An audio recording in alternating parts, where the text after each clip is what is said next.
In the co-main event of UFC 239, Holly Holm will be fighting against Amanda Nunes. For Nunes, the storyline here is that she's beaten pretty much every UFC champion of the bantamweight or featherweight division, and the last person that she would have to beat would be Holly Holm. I guess you could count Jermaine Durandamy in there, but if you lose your title fight by just saying I don't want to fight the next person up, I'm just going to drop it. I guess whether or not you want to be considered a champion, I guess she did have the belt at one point. She had it wrapped around her waist, but there's a different consideration there. Either way, though, this fight from an odds standpoint, Nunes is a 4-1 favorite, so minus 400. So you have to bet $400 to win 100 on her.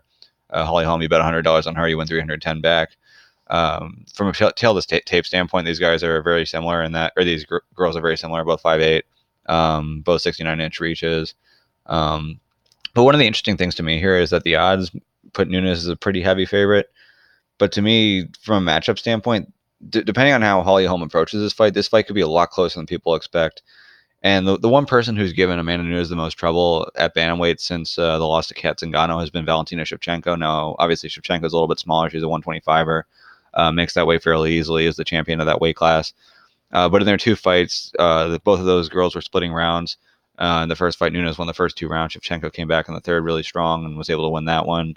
So 2-1 Nunes. They fought again for a title. That fight ended up going to split decision, with Nunes winning 48-47, 47-48, 48-47. And Shevchenko's style, a lot of it is to be counter-striking on the outside, similar to Holly Holm. Holly Holm also likes to counter-strike from the outside, but she's a bigger girl. So from that really basic aspect, you would think, well, if Shevchenko gives Nunes problems, then you would imagine that Holm could also give her some problems. The reason why I think you don't want to totally buy into that completely is just because Holly Holm did fight Cyborg and fought in that similar manner in terms of trying to fight from the outside and land her counter strikes. And with Cyborg's power, Holm was a little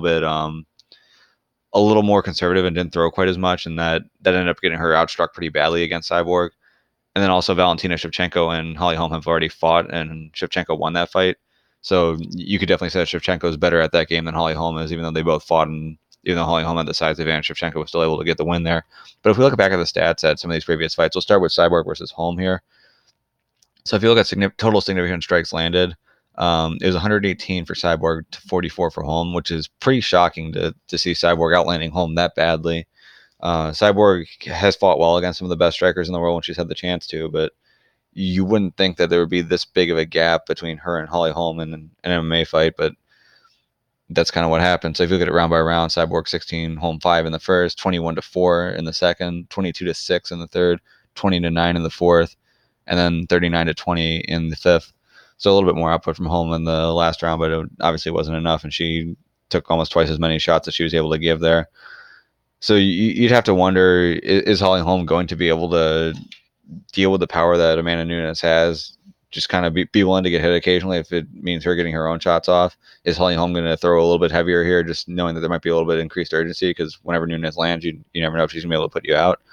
It's really going to be interesting to see how Holly Holm adjusts to Nunes' power and if she learns anything from the Shevchenko fights, which were both pretty close. Speaking of the Shevchenko fights, we'll look at the most recent one, which was from UFC 215. From the fight metric standpoint, Nunes, though she lost 3-2 on Tony Weeks' card, according to the stats, she at least outstruck Shevchenko in 4 out of the 5 rounds. So they had it 25-11 for Nunes in the first, 16-12 for Nunes in the second, 17-15 for Nunes in the third, 24-20 in the fourth, and then Shevchenko outstruck her 14-4 in the fifth.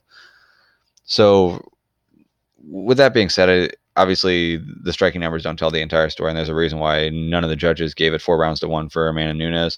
Shevchenko definitely had her moments in here. With Holly Holm, you'd have to wonder if she's going to pick anything up from that.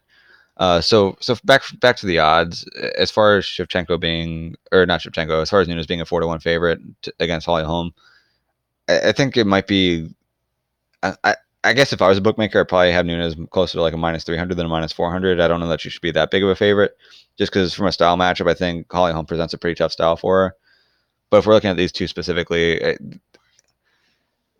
like I would say, if Nunes is a -300 favorite, she is the favorite. She is expected to win, but don't be totally shocked if Holly Holm gets the win here. So if we look back at their records as well, just look at some of their recent fights, Amanda Nunes, since that loss to Cyborg or to Kat Zingano, has just been on a tear. So finished Shayna Baszler, beat Sarah McMahon.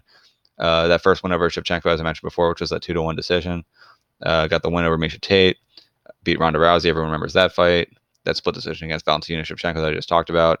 Beat Raquel Pennington and then just blasted through Cyborg.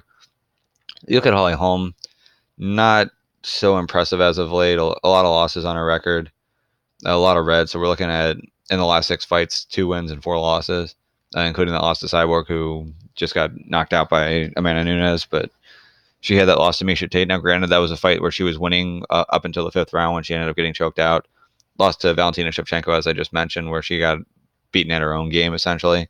Jermaine Durand, to me, that was a weird decision, and there were those late punches. I guess you could kind of say it's a bit of a wash. So if you're looking at losses so far, there was a clean loss to Shevchenko. There was a loss to Tate where she was winning. There was a loss to Durand where you could argue she won. But then knocked out Betchka Haya, lost to Cyborg, which was a clear loss, and then beat Megan Anderson by wrestling her, which was a little interesting. Definitely not going to be able to employ that same strategy against Cyborg, but or not Cyborg, against Amanda Nunes. But it's good that she's working, good that she's improving, good that she was able to manage that against Megan Anderson. So as far as this fight goes, I think betting on Amanda Nunes at minus 400, you're probably going to be right. She's probably going to win.